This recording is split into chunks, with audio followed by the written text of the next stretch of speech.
Makisayakin Christmas Serenata apit indayag kay siyudad ng Angeles. Magpatrol Jasper Pamintuan.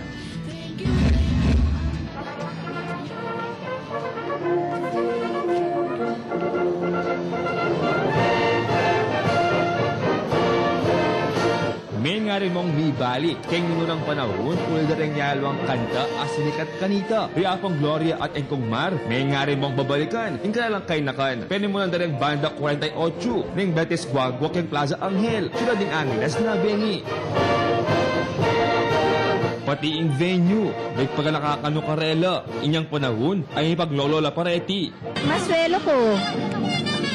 Ibabalik itang dati tang yung kapanahonan ni. Atin ba kanyan?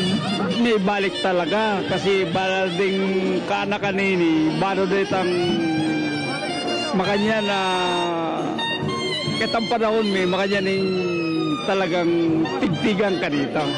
Mo din makiedad, agad din kay nakan, niya ang ganyo nga enjoy mo rin iti. Po masaya kasi po ngayon ko pa po experience ni. Tsaka enjoy ko po, lambat ko po, imbes na muli na ako, tinambay ko pa kayo. Kaya ngayon, yung gagawin mi, flexible na rin repertoire mi, alila mo puros classical, at yung modern, bangta maka-adapt na rin yung anak.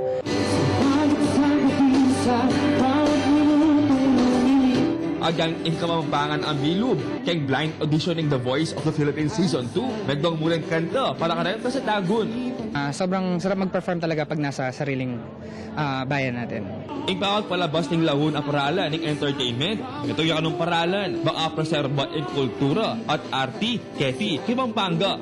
Yung interest mi Kenny Angeles is medina niyang puwang in arts culture, ang puwang tourism, king kaning pamibiyabiyada rin tao. So in other words, we want to bring back the glory of arts and culture closer to the lives of the people and to experience it before their eyes, before their senses. Dagdag na pa, makirakal pa ka ng aktibidad ang makayadya in tourism office ng syudad, bang emate in kultura at tradisyon tamong Kapampangan.